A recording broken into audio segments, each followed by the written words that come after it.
So hello everybody. This is where we left off when we were talking the other day. This is slide 9, and I mentioned that the names American and European, as far as option types, have nothing to do with an actual location where the options are traded. All right, so going on with some more definitions. The option buyer or the holder, as I said, has all the rights, right? Holds the rights to exercise the option and has a long position in the contract and can also sell the contract, right? The option seller sells or writes the option and has a short position in the contract because the long side has now the seller has all obligation, right? Because the long side has the option to exercise, the short side has an obligation to fulfill the contract if it is exercised.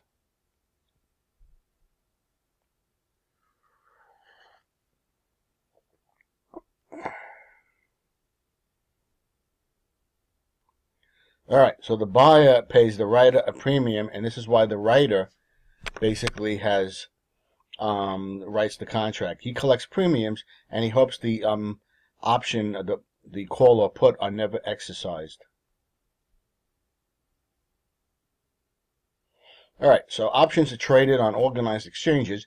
You can buy an option on Scottrade or TD Ameritrade. They're pretty conventional now. All these options expire on the Saturday following the third Friday of the month. And the total number of contracts of a particular option that have been written is called open interest. So it's just basically the total number of contracts. And there's a lot more stuff on this on the blackboard, by the way, if you want to get additional info. So here's some option quotes for Amazon.com. And you'll know everything's got a bid and an ask. And you can see here, these are calls, right? You see this is calls. And this is the last sale price. Here is the bid and ask, right? This is the premium you would pay, right? Here's the volume of contracts sold. Here's the open interest. And basically, you can clearly see all the different. There's a lot of different contracts available here.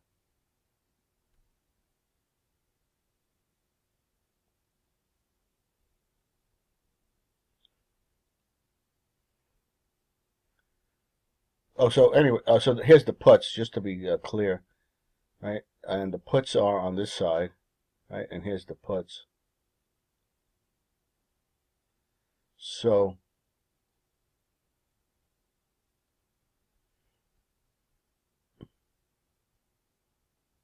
all right, so there's the terms with regards to the money.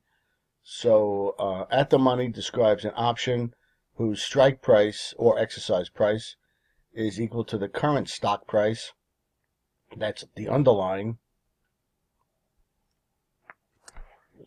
Change that, right, to underlying.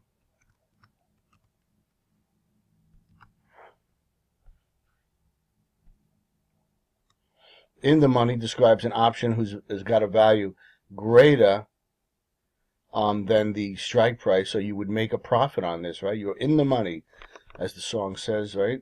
And out of the money describes an option whose value is less than the underlying. So basically, you'd sit and wait, and hopefully the contract would perform better in the future.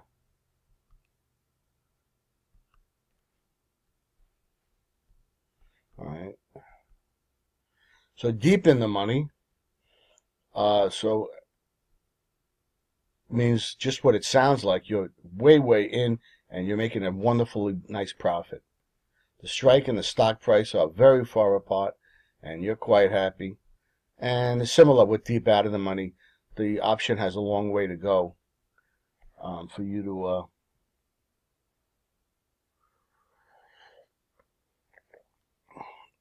to perform.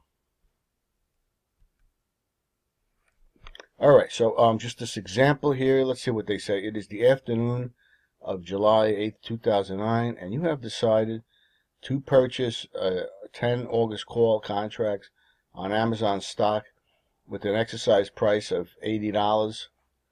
Because you are buying, you must pay the ask price. How much money will this purchase cost you? Is this option in the money or out of the money? So 10 August call contracts on Amazon stock, and I think they're referring to the table, right? Here's the strike price of 80. So the ask price of this option is $4. Let's go back and look at that. Go back and look at that. July 8th, 2009.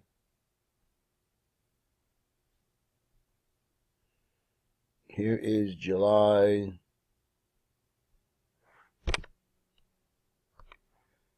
2009.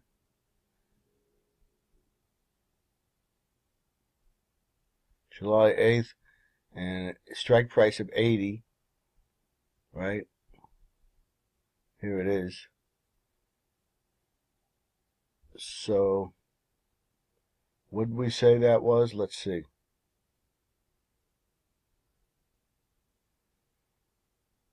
So the ask price is $4.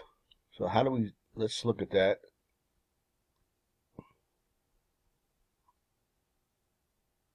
Oh, here it is right here. Okay. Here's the 80. Here's the 80 for $4, and you're buying 10 contracts. So 10 times 4 is 40, and there's 100 shares. So it's going to cost you $4,000, right? Each contract, I don't know if I mentioned that, one contract is equal to 100 shares when you buy options on stock. So it would be $4,000. So you can clearly see that the this one here is out of the money, because this is a call option and the strike price is above the current stock price, which is $77.03. The option is currently out of the money. So here's another alternative example, which you can go through. They're buying 25 September 2016 put contracts.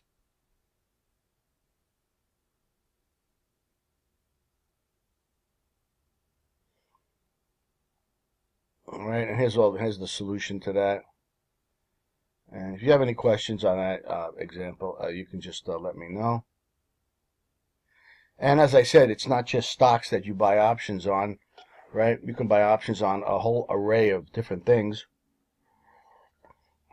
You can buy options on coffee and all kinds of commodities, just like the coffee I'm drinking now.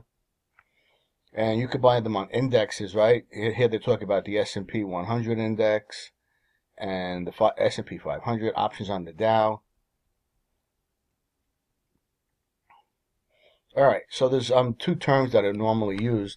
Someone who's trying to reduce their risk is called a hedger, and they hold these contracts whose payoffs are just opposite for the most part with their other holdings, right? So they're basically trying to reduce their risk, and people who are producers or farmers will tend to use these. And a speculator has one goal in mind. A speculator will buy a contract with no care about the risk. Basically, he'll buy them just to place a bet and basically to make money. He just wants to make money. This guy's trying to reduce risk. This guy's trying to make money.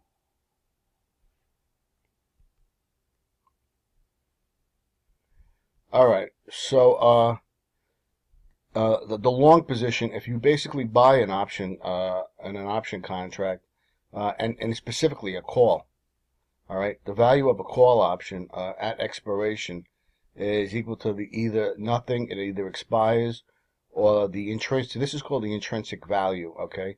S minus K is the intrinsic value of the option. And this S is the stock price at expiration. This is the exercise or strike price. And this is the premium or the value of the call option. And max stands for maximum, of course. So here's a payoff diagram of a call option with a strike price of $20, and you'll notice that as the stock price hits 20, the option is right at the money at that point. You're at the money, and as the stock price continues to go up, the payoff gets larger and larger, right? So you can see that. Okay, so this is called the payoff. This excludes, notice that it does not, this really should be a little negative. All right, that's really the profit diagram where they would show the premium that was paid. So this should be actually pulled down if you want to call it. There's two diagrams, a payoff diagram and a profit diagram. The profit diagram takes into account the premium. All right, here's the put option. So a long position and a put option. Here's the value of a put option at expiration. And again, this is the intrinsic value, the K minus S, right? And basically, here's where it expires worthless.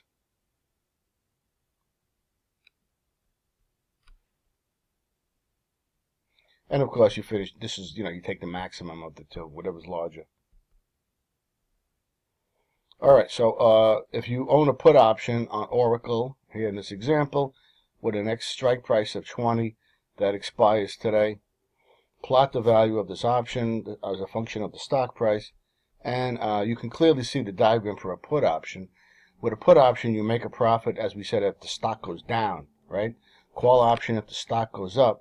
So as you see, here's you're at the money right here, and if the stock goes down any further, you make a profit. This is called a protective put. It protects the value of if you own the stock.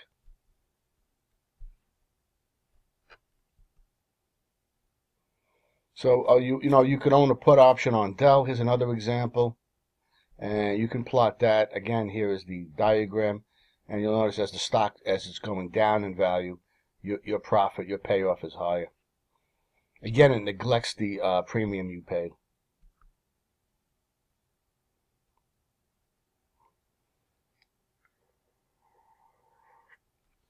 All right, so if you are writing contracts, so an investor that sells or writes an option is totally obligated.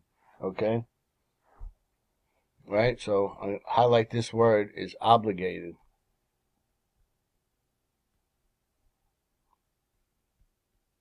So this investor takes the opposite side of the contract to the investor who bought the option.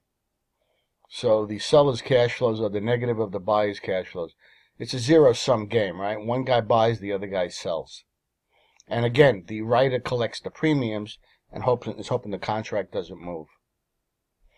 Here's the diagram. Here's a short position in a call option. You'll notice it doesn't show the premiums, right? This is a payoff diagram, not a profit diagram. So clearly, you can see if call option, if the price of the stock does go up, you see you're losing money big time. So when you write and you're obligated, you can lose big money, okay? So you got to be careful if you're a writer, not if you're a buyer. All right, so here's the payoff now of a short position in a put option, and you can clearly see, basically, again, if the stock starts to go down and you're a writer, you're on a hook. It's the opposite of the call option, and you're losing money, and the call option may call against you, and you've got to basically come up with that money. So it's a dangerous game when you write. You collect premiums and hope for the best. All right, so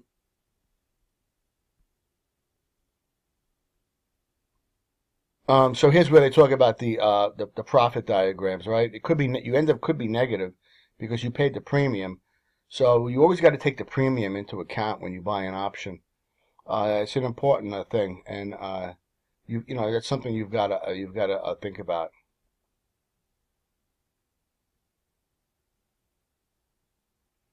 So here's a couple different profit. Now you see the premium down here. We're negative. Everyone see that? Profit from holding a call option to expiration. This is now called a profit diagram, as you can see right here. So you can clearly see as the stock moves up on a call option, your profit is going up. But you can lose money too if it doesn't go up enough, right? You've got to, like, here you are breaking even right at that point, right? You got to take into account the premium you paid. All right, so let's look at this here. Here's a good example of this.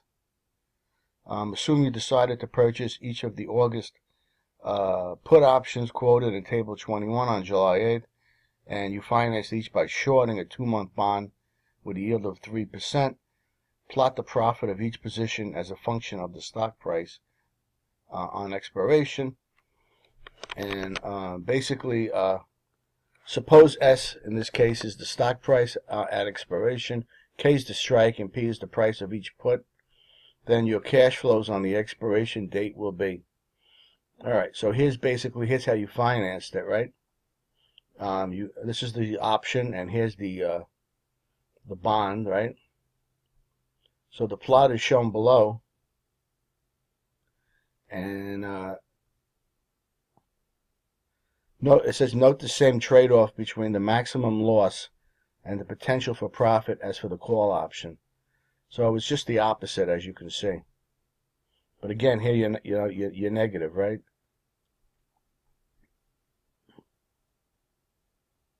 So look back for a minute. So again, it's a put option, right? And you can clearly see, and you finance each position by shorting a 2-month bond, right? Shorting means what? You short a bond, 2-month bond. You sold a bond you don't own, so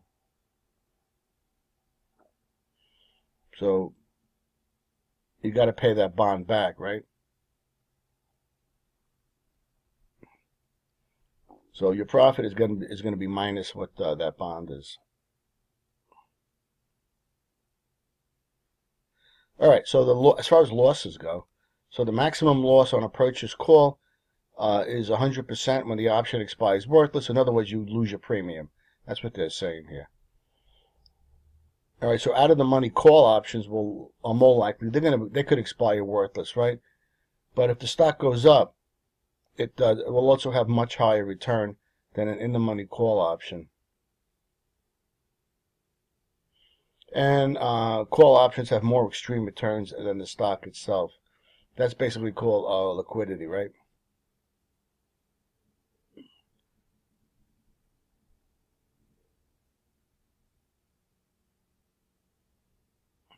All right, so I'll do this last slide and then we'll stop here.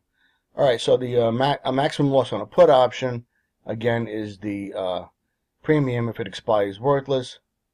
And put options have higher returns in states with lower stock prices. And basically, put options are generally not held as an investment. So as I said, they're insurance put options. They're insurance to hedge other risk in a portfolio. And as such, I said they were given the name of a protective put. Okay? So I'll put here a little comment here, right? That we should. Protective put. And we'll highlight that. Make that red, because that's important. Alrighty, talk to everybody later. See you tonight.